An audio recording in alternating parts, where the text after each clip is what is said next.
What calls to you about fantasy? Why do you write fantasy? I get to create a whole brand new world. Anything can happen versus writing fiction where you have to stay within the confines of regular life. You mentioned this trio of audacious criminals. How do you get your audience to empathize with criminals? I really like characters who are flawed because people are flawed. No one is perfect. The reason people read romance is for the spice, right? How steamy are we talking? Are we talking enough to make your mother blush? I don't want my parents to read Unbound. I think I'm getting red just thinking about it.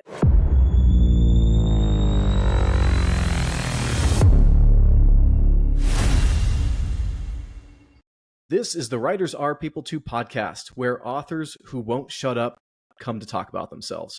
So tonight we have with us fantasy author Brittany Gossin. And my first question for you is, what calls to you about fantasy? Why do you write fantasy? I love fantasy because I get to create a whole brand new world. I get to come up with amazing characters and amazing world building and just the different intricacies. I also love that there's a lack of parameters. So, anything can happen versus writing a fiction where you have to stay within the confines of regular life. So I really love being able to just jump right into a brand new world. Yeah.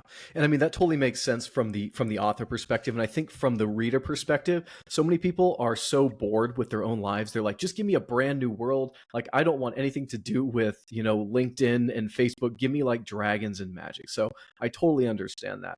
And actually, you're wearing a shirt right now, but you have tattoos.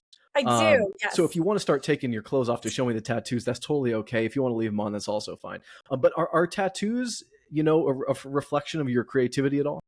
Yeah, so I will. This is actually my chicken mama sweatshirt because I have chickens, and I was actually outside trying to get them back into the coop before it got too dark.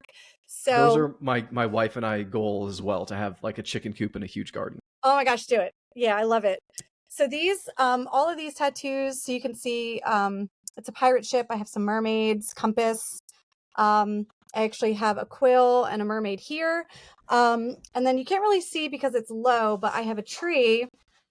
And all of these characters are actually characters that I've written, but haven't published. So these are all my works that I spent time actually really in my graduate degree. So one of my short stories that I wrote is about vampire pirates. My husband coined them vampirates, if you will, and hence the pirate ship and that, and then a tree, because my graduate story was actually about a girl who gets transported to the land of fairies. So that may or may not come out later. I do have plans to finish that, but yes, all of my whole sleeve is based on characters that I've created. I could probably also put together a sleeve off of things that I have unpublished. So Yeah. Yes. Awesome. I love that. So I was going through your Instagram. I stalk all the authors that come on here, and you had this moment where you were unboxing one of your books. And I don't know if this was the first time you had ever held your book. I think it might have been that copy or something. But this is something I have yet to experience. But you looked so happy when you were doing that. Like, what were you feeling in that moment? It was very surreal, because you spend all of this time and effort into something, and it's on the screen when you're typing, and you spend months and months, and sometimes authors spend years developing this one story, and then to finally have it in my hands felt just surreal. Like, I couldn't even believe that I was holding my work physically in my hands that I can have on my shelf. And, because I've spent, ever since I was in elementary school, I wanted to be an author. I wrote my first story in kindergarten. And ever since then, I've been writing, and I have so many stories that will never see the light of day. They are just in the background. Just tattooed on your arms. Yes. And So, but all of those stories made me who I am, and made me the writer that I am and the creative that I am. So to have it physically was crazy. It really was. Yeah. And, I have a very selfish goal, I guess some could call it. I was like, I'm going to write this book. And even if no one ever wants to publish it, I'm going to make a copy for myself and like sign it and put it on my wall. And so like, I hope to have that moment someday as well. So you made me a Yeah, little you jealous should. when I was watching that. Yeah, you definitely should do that. You should. Because you Awesome. really, we write for ourselves. And that's what I was Mhm. telling, that's what I told myself. Because I would write, and then sometimes I'd get stuck because I was worried about what other people would think. And it wasn't until I got it into my head that it didn't matter what other people thought, that it was for me. And if people liked it, then they liked it. And if they didn't, then that was okay too. But the point is that I did it, that I set a goal. I want to be a published author, and I can say that I have it and that I am. Yeah. And I would love to talk about publishing a little bit towards the end of this, but one final thing, comment on that is like so many authors that I talk to, they're like, you just have to sit down and do it. Like that's the hardest part. 90% of people on earth say they're going to write a book and like 2% of people do. What's a motivation that you can give yourself or other people to just sit down and do it?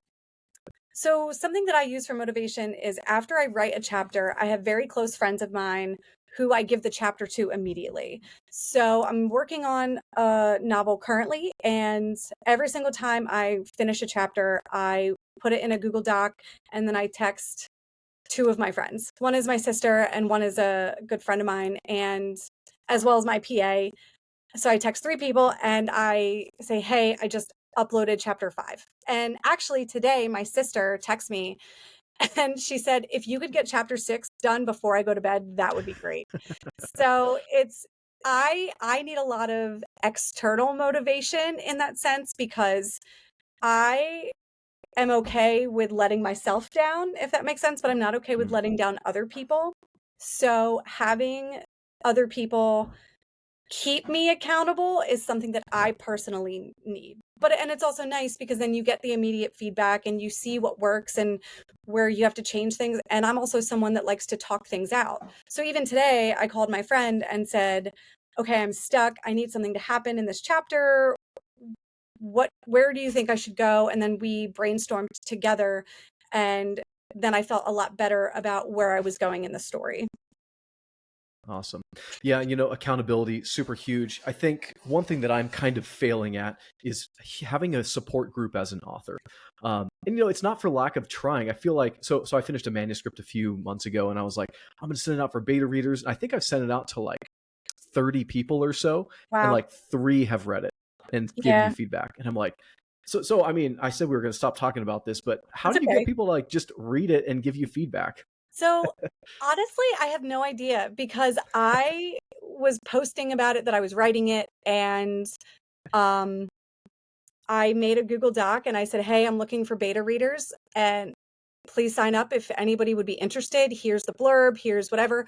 And I only picked 5 out. I got about 40 responses and I only picked 5 because having too many voices is too much for me. Hmm. I know that there's some other authors that went through. I think they had something like 15 beta readers, and they did rounds of beta reading. But for me, that's too much. So I condensed it down to 5, and I gave everybody a Google Doc, and then they made their comments. And I believe out of the 5, I think 4 were able to finish, which was great because it was the feedback that I needed. And then I was able to move on to I ended up making a street team, and I let some of the street team read it before even my arcs went out, just so I could get a little bit more feedback. And then that way the people who were joining the street team could know if they actually liked my work and wanted to stay or if they just thought it was terrible and didn't want to be there anymore. Which is So, also feedback. I'm down yes, for people to say this sucks and stop reading. yes. Yeah, it is. So I really just I posted on social media, which is crazy because I ended up with like 850 ARC applications, Wow. which vastly exceeded. I think the number I was hoping for was like 150. Was And the this on next thing, Instagram? yeah, I posted on Instagram, I posted on my Facebook. but mostly Instagram. I've really found a lot of success in the book community on Instagram. I haven't been able to figure out the TikTok algorithm, and I'm not very good at making TikToks. So I've found my spot in Bookstagram, and all the people that I've met have been absolutely amazing. Awesome. Well, like I said, we're going to come back to publishing a little bit later. But let's talk about your books, which I'm sure you're finally glad that we're going to talk about books on this podcast, and we're finally getting around to that. Your first one, Dreamwalker, a young adult fantasy romance. I guess we can call that a romantasy. Is that the technical term? Yes. Yeah. Okay. Romantasy. So I'm sorry, what was that? I said romantasy is good. Okay, we'll just stick with romantasy. And in your Amazon book blurb, you mentioned a nightmarish creature lurking on a high school campus. And, I haven't read a ton of fantasy recently, love Lord of the Rings. I've read, tons of other fantasy books, but not all of them have high school. So how does high school play into this? So the main character, when she starts out in the book, she's 17. And through the book, she turns 18 when she gets to the astral realm. And when she goes to school, so she wakes up from a nightmare, and she has the cut on her arm that she received from the nightmare in her dream. And she also wakes up, and the dagger that she manifested there appears on her bed. So she's essentially lucid dreaming and then created the object, and it came into the mortal world. So like any other 17-year-old teenager, she has to get up, she has to go to school. Her mom comes in, say, you have to go. And she gets to school, and then she sees out of the window, think like the girl from The Rings. The Ring. Yes. And like the haired. Yes. But it has this huge like unhinged jaw with fangs, and it moves like a spider, and it sets its eyes on her, and then it starts looking at all the other people around her, but nobody else can see it except for her. So she just goes into action and tries to prevent anything from happening, and then lures it away. And then So you mentioned the astral realm, and on your book blurb again, you mentioned astral guards and the astral realm being on the brink of war. What's going on with that? So there is a Nightmare King. His name is Azvameth, and he essentially controls all of the nightmares.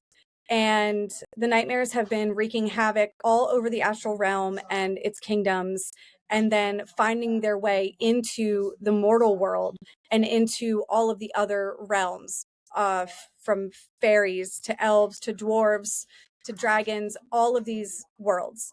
So she has to essentially fight the Nightmare King to make sure that he doesn't take over everything, because his end goal is to be the all-powerful ruler over all of the kingdoms. And if you think about it, what's the one thing that can connect every single kingdom in existence? Dreaming, because everything sleeps. So everyone is, you're able to get to everyone through the astral realm. Okay, awesome. And you hinted that your next book, Unbound, I'm not sure, is Unbound out yet? No, not yet. Okay. Are you okay talking about it? Yeah, absolutely. Okay. So you hinted that it's in the multiverse of this universe, and this is more of an adult fantasy, correct? Yes, it is. Okay. So before we go into the story, what's the fine line between young adult romantasy and adult romantasy? Is it like just age differences, or are you exploring like different character dynamics and themes? Walk me through that. So for Dreamwalker, I wanted it to be accessible to a wide variety of readers, as in readers in high school through adulthood. So when I was writing it, I was really thinking of something along the lines of Harry Potter, where all ages can enjoy it and identify with the themes. There's themes of found family and loss and trauma and discovering who you are and discovering your inner strength. So I wanted that to be very accessible. The character, so Ella is 18, so it really is an upper YA read. And it has closed door spice, so there's no explicit scenes, there's no explicit language. Is this in both of them or just in the young adult one? Just in the young adult. Yeah. So then in Unbound, it's the characters are older. I believe the youngest character, she is 25, and the oldest character is 31. So it's, late 20s, early 30s, and that is open door spice. Some of the things that they deal with are trauma, but in a more adult way, where they're some of them are very much battling their own inner demons and finding that it's okay to be vulnerable sometimes. Awesome. Yeah, that's a good theme. I think, especially in this world of like social media where all of us put our lives up for everybody to see, there's a lack of vulnerability. So there's always fakeness. Yeah. So learning to be vulnerable with other people is super valuable. Go ahead and just give me a synopsis of Unbound then. So Unbound is about three separate people, and so we have the princess, we have the dragon shifter, and then we have a crime syndicate of 3 people, Rowena, Zedek, and Malcolm. So the princess Avalon and Keegan, the dragon shifter, and the crime syndicate all want to get the same thing, which is the Crimson Shard. So all 3 have this quest to get this item, and then they end up finding that they may just have to work together to achieve their individual goals. Okay. What's a dragon shifter? So he can shift into a dragon. He's a man, and that makes sense. Can shift into a dragon. Yes. Okay. And so you mentioned this trio of audacious criminals, I think is how you described it in your book blurb. How do you get your audience to empathize with criminals? Because they all have a backstory. So there is a reason as to why they do the things that they do. They think criminal with a conscience. So, and each of them have their own individual reasons for why they do the things that they do, and they also go through a lot of growth. So, by the end, we're rooting for them. At least I hope people are. Yeah. It's interesting. I recently posted a video by another author. This is actually true crime. So he wrote a book about his actual crimes. He was an actual criminal. You should check out that video. It's pretty cool. Oh my gosh, that's absolutely. That sounds really interesting. Yeah. Hey, quick plug for one of my other videos. Sorry, it's not fantasy. If you're here for the fantasy, you're gonna have to check this out. Yeah, he was the #1 most wanted on the U.S. Secret Service list for defrauding banks of like over $50 million. And he wrote a book. It was very interesting. But in that interview, I was kind of like, I was asking him how people like empathized with him, and he was like, just being yourself, being vulnerable, kind of like we were talking about vulnerability earlier, like gets people to empathize with you. So I think you guys are kind of on the same track here, figuring something out. And I think that readers really just want, and people in general, they want to see themselves in other people, right? Readers want to see themselves in the characters that they're reading about. They want to identify with them. They want to see that they go through something similar to what the characters are going through, and be able to empathize with them and see themselves in the characters, which is why I really like characters who are flawed, because people are flawed. No one is perfect, and characters shouldn't be perfect either, in my opinion. Yeah, no, I mean, that's absolutely true. Like, if the character is too perfect, then there's not enough dynamic between 2 other characters. It's a boring read. People want to read, going back to the fantasy thing, people want to read things that, I mean, I guess imperfect characters are realistic, but they don't want to just read about the real life. They want to read about the crazy imperfections that people have. Yeah. So, going back to the spice you had mentioned before, open door spice, as you so tactfully called it.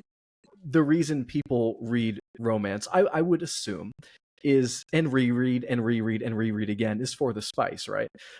So, I mean, how steamy are we talking? Are we talking enough to make your mother blush, or you just don't want to read it to your 12-year-old? I don't want my parents to read Unbound. I really don't. I think I'm getting red just thinking about it. And it was funny, actually, I had my husband read a part out loud, and I was giggling like a little girl when he was reading it out loud. And but yes, it's very steamy. It's a slow burn. And then finally it happens, and some of my beta readers were commenting. They were like, can it just happen already? Can it just happen already? When is it gonna happen? And But the then buildup and is what makes it so fun, right? right, and then finally it did. And yeah, so it's definitely something I don't want my parents to read. Mm-hmm.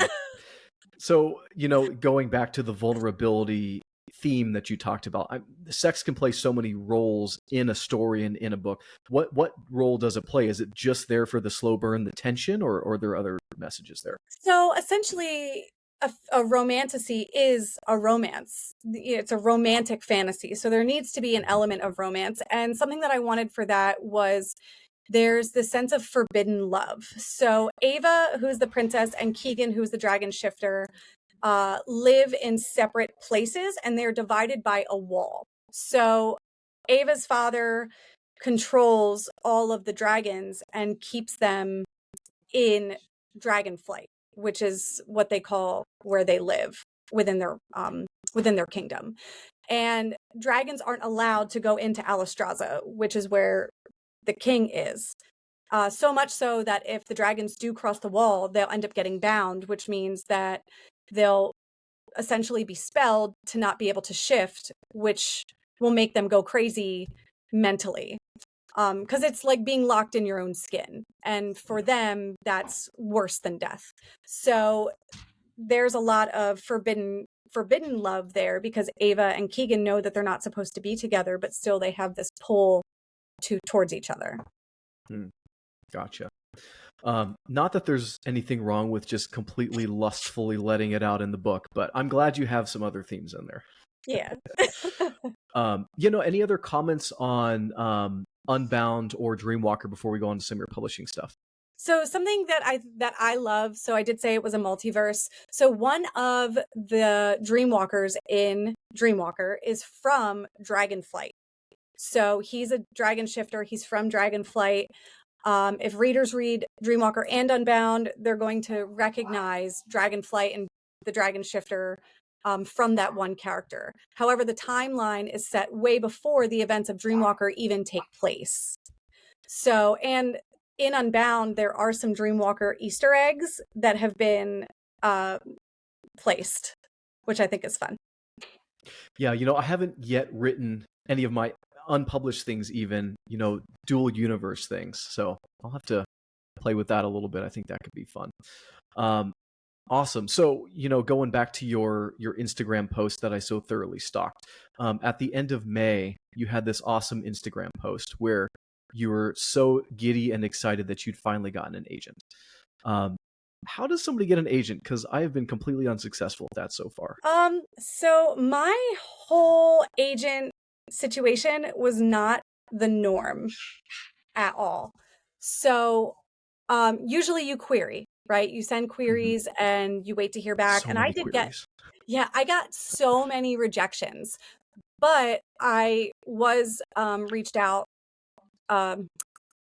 Someone reached out to me, and that necessitated me needing an agent because I don't know how to handle different rights. So I ended up finding my agent on Instagram, and I sent her a message, and then I told her these things that are going on, and she said that she would love to help me. And that was that. And that's how I got my agent. And I was really under a time crunch because I didn't want to miss out on the opportunity, because I didn't have an agent and I didn't know how to handle things on that end.